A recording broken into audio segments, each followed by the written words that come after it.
ভারতের পশ্চিম সিকিমের ছোট্ট শহর পেলিং থেকে আনুমানিক ৪ কিলোমিটার দূরে হিমালয়ের পাদদেশে একটা ছোট্ট অসম্ভব সুন্দর গ্রাম হচ্ছে দারাব। দারাব গ্রামটি তার গ্রামীণ সৌন্দর্যের জন্য বিখ্যাত এবং সবুজ পাহাড় দ্বারা আবৃত।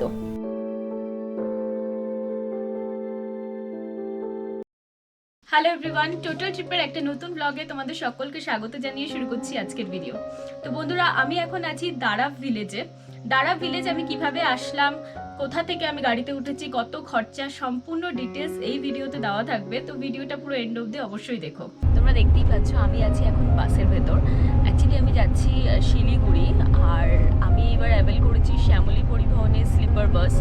তো যেহেতু ফুল নাইট ট্রাভেল করেছি তার জন্য আর একটু না পেছন দিকে সিটে পড়েছে, তো শরীরটা খুব একটা ভালো ছিল না, তার জন্য আমি ব্লগিং করতে পারিনি।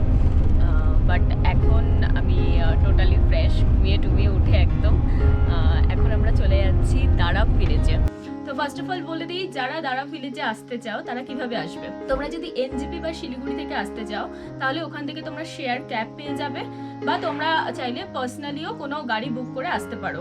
যদি তোমরা ইন্ডিভিজুয়ালি গাড়ি বুক করে আসো সেক্ষেত্রে চার্জেস পড়বে 4,500 থেকে 5,000 টাকা বড় গাড়ির, আর ছোট গাড়ির চার্জ পড়বে 4,000 টাকা। আর যদি তোমরা শেয়ার ক্যাবে করে আসো তাহলে 600 থেকে 700 টাকার মধ্যে হয়ে যাবে। অনেক সময় হয় কি, দারাব ভিলেজ যেহেতু একটু অফবিট লোকেশন, তো অনেক সময় ডিরেক্ট ক্যাব পাওয়া যায় না। তো আমি যেমন এসেছিলাম, আমি শিলিগুড়ি থেকে একটা ক্যাবে করে জোরথাং এসেছিলাম, জোরথাং থেকে আমি আবার দারাব ভিলেজের জন্য অন্য ক্যাব ধরেছিলাম।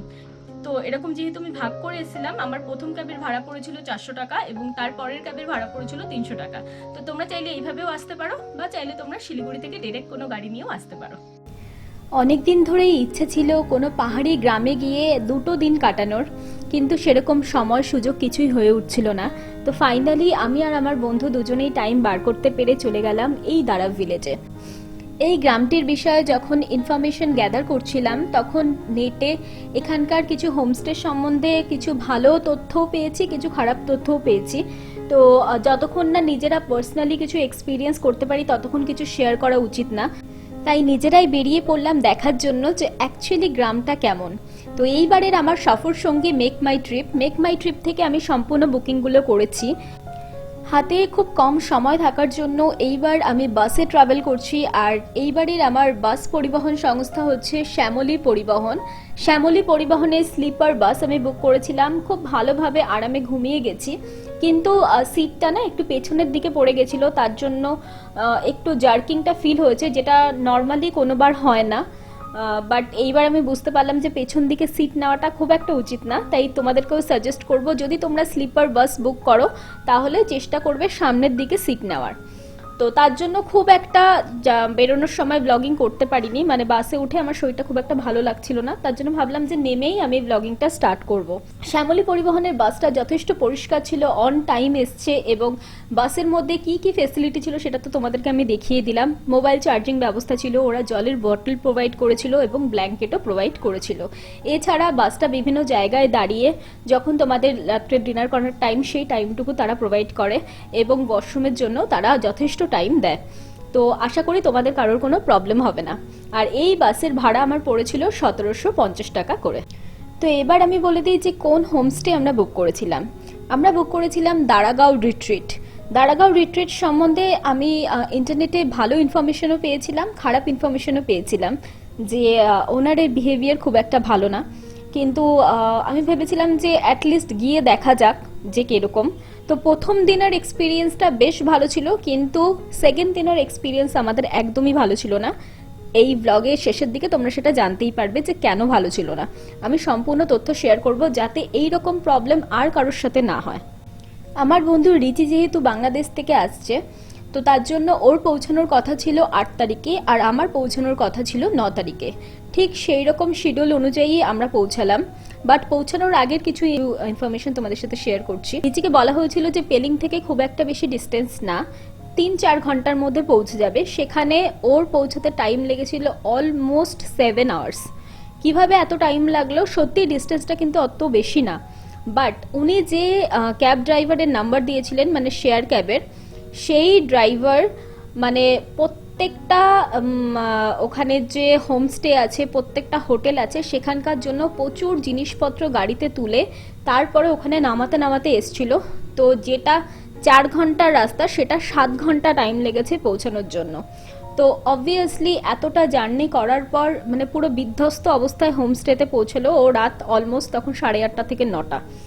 তো আমরা ভাবলাম যে হয়তো পরের দিন উনি একটু বেটার কিছু সাজেস্ট করবে। তো উনি যখন আমাকে সাজেস্ট করলেন, আমাকেও অ্যাজ ইট ইজ উনি অন্য একজন ড্রাইভারের নাম্বার দিলেন। ইভেন তিনিও সেম, মানে আমি এখান থেকে যখন শিলিগুড়ি থেকে আমি জোরথানের জন্য গাড়ি নিলাম, সেই গাড়িটা অন টাইম আমাকে 11টার মধ্যে জোরথান পৌঁছে দিয়েছিল। কিন্তু জোরথান থেকে যখন দারাব ভিলেজ অবধি যে যাওয়ার রাস্তাটা, মানে যে গাড়ি চালক ছিলেন উনি প্রত্যেকটা জায়গায় গাড়ি দাঁড় করিয়ে মাল নামিয়ে নামিয়ে পৌঁছতে অলমোস্ট 5 থেকে 6 ঘন্টা টাইম লাগিয়েছে। তো আমিও পৌঁছেছি অলমোস্ট রাত 9টায়। তো অবভিয়াসলি মানে first experience is very very হেট্রিক। আর ফার্স্ট ইমপ্রেশন একটা হয় না, সেটা সত্যি খুব বাজে ছিল। তো আমি ভাবলাম যে চলো ঠিক আছে, যেহেতু অফবিট তো হয়তো এরকম হতে পারে যে এখানকার হয়তো এত কিছু অ্যাভেলেবিলিটি নেই। তো আমরা ওটাকে কনসিডার করে নিয়েছিলাম যে চলো ঠিক আছে, হয় মানে ট্রাভেল করতে যাওয়ার সময় এরকম হতেই পারে। প্রথম দিনটা তো জার্নি করতে করতেই কেটে গেল। তো পরের দিন আমরা ভাবলাম যে একটু সুন্দরভাবে গ্রামটাকে এক্সপ্লোর করব। কিন্তু ব্রেকফাস্ট করার সময় থেকেই প্রপার্টির ওনার আমাদেরকে বারবার করে সাজেস্ট করছিল যে ওনার কোনো ক্যাব পরিষেবা নিতে, যে আমাদেরকে পেলিংয়ের সম্পূর্ণ সাইট সিন করাবে 4,500 টাকায়। যেহেতু আমরা একটা বাজেট ট্রাভেল করছি, তার জন্য আমার মনে হয়েছিল যে টাকাটা একটু হলেও বেশি। তো আমি রিচিকে সাজেস্ট করেছিলাম যে ওনার ক্যাবটা নেওয়ার দরকার নেই, আমরা একটু নিচের দিকে গিয়ে দেখি, একটু গ্রামের মানুষের সাথে কথা বলি, গ্রামটাকে খুব ভালোভাবে এক্সপ্লোর করি। তারপরে যদি ভালো কোনো আমরা যদি ক্যাব পরিষেবা পাই তাহলে আমরা সাইট সিন করে নেব একটু সস্তায়। তো আমরা ওনাকে না করে আমরা ডিরেক্ট বেরিয়ে পড়লাম গ্রামটাকে খুব ভালোভাবে এক্সপ্লোর করার জন্য। অফবিট লোকেশন হিসেবে দারাব ভিলেজ এখন বেশ পপুলারিটি পাচ্ছে। তো অনেকেই থাকবে যারা ধরো হয়তো দারাব ভিলেজ যাওয়ার প্ল্যান করছো বা ইন ফিউচার হয়তো যাবে, তাদের জন্য একটা ইনফরমেশন জানিয়ে রাখি।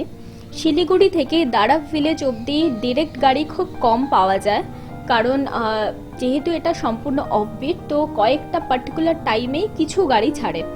তো তার জন্য যারা ধরো সকালবেলার দিকে পৌঁছে যাবে তারা ওয়েট না করে ডিরেক্ট জোরথানের জন্য গাড়ি নিয়ে নেবে, দেন জোরথান থেকে দারাব ভিলেজের জন্য তোমরা অ্যাভেলেবেল গাড়ি পেয়ে যাবে। চলো এবার তাহলে দেখে নিই দারাব ভিলেজটা ঠিক কেমন। দারাব গ্রাম একটি মনোমুগ্ধকর রত্ন, যা এই অঞ্চলের আদিবাসীদের খাঁটি এবং শান্ত জীবনের একটি জানলা দেয়। পেলিংয়ের কাছে অবস্থিত এই মনোরম গ্রামটি সবুজ সোপান মাঠ এবং রাজকীয় হিমালয় পর্বত দ্বারা বেষ্টিত। দারাব তার উষ্ণ আতিথেয়তার জন্য বিখ্যাত এবং পর্যটকদের বিভিন্ন রকম হোমস্টেতে থাকার সুযোগও রয়েছে এখানে। লিম্বু এবং লেপচা সম্প্রদায়ের সমৃদ্ধ সংস্কৃতি এবং ঐতিহ্য নিজেদের মধ্যে সমাজ্জিত করে। গ্রামটি শহুরে জীবনের কোলাহল থেকে একদম দূরে রাখবে আপনাকে এবং একটা নির্মল মুক্তি প্রদান করবে। সুগন্ধি এলাচ এবং কমলার বাগানের মধ্যে দিয়ে অবসরভাবে হাঁটুন, গ্রামের মাঠগুলিতে যান এবং এখানকার মানুষের দৈনিক যে জীবনযাত্রা তার সাক্ষী হয়ে উঠুন। গ্রামবাসীদের সরলতা এবং সত্যতা গ্রামীণ সিকিমের শান্ত সৌন্দর্যের ইশারা দেয় এই দারাব গ্রাম। দারাবের আকর্ষণের মধ্যে রয়েছে আশেপাশের গন্তব্যস্থল, যেমন দারাব চেরি গ্রাম, যা এই চেরি বাগানের জন্য পরিচিত, এবং বিভিন্ন ধরনের তাশিডিং মনাস্ট্রি, হিমালয়ের মনোরম দৃশ্য এবং বিভিন্ন পার্বত্য চূড়া। গ্রামটি এমন একটি জায়গা যেখানে সময় ধীর হয়ে যায়, যা ভ্রমণকারীদের আরাম করতে এবং প্রকৃতির সাথে মিশতে অনেকটাই সাহায্য করে। তোমরা চাইলে এখানে এসে ভিলেজ ট্যুর করতে পারো। ভিলেজ ট্যুরের একটা গাইড নেওয়া মাস্ট, আর গাইডের খরচা 1000 মানে 1000 টাকা পার গাইড। আর আমার মনে হয় যে নিজেরা এক্সপ্লোর করো তার থেকে অনেক বেটার। নিজেরা এক্সপ্লোর করলে অনেক নতুন জিনিস সম্বন্ধে জানতেও পারবে এবং গ্রামটার সম্বন্ধে তোমাদের খুব ভালোভাবে আইডিয়া হয়ে যাবে। তো ভবিষ্যতে কাউকে গাইড করতে হলেও তোমরা খুব ভালোভাবে সেটা গাইড করতে পারবে। শহরের ব্যস্ত জীবন থেকে নিজেকে একটু দূরে সরিয়ে যদি গ্রামীণ পরিবেশের স্বাদ নিতে চাও, যদি খুব ভালো একটা অফবিট লোকেশনের খোঁজ করছো, তাহলে আমি বলবো Darav village is one of the best village. তোমরা এখানে এসে মিনিমাম 2 দিন থাকতে পারো এবং কোথায় কোথায় থাকতে পারবে, কি কি খাওয়া দাওয়া করতে পারবে, কিভাবে ঘুরবে, কিভাবে এক্সপ্লোর করবে জায়গাটাকে, সেই ভিডিও নিয়ে নেক্সট পর্বে হাজির হচ্ছি। আশা করি তোমরা আমার সাথে থাকবে। যদি আজকের ভিডিওটা ভালো লেগে থাকে অবশ্যই চ্যানেলটিকে সাবস্ক্রাইব করো, ভিডিওগুলোকে লাইক করতে একদম ভুলো না, আর চ্যানেলের সাথে থেকো। তো চলো দেখা হচ্ছে নেক্সট ব্লগে। Till then take care and bye by.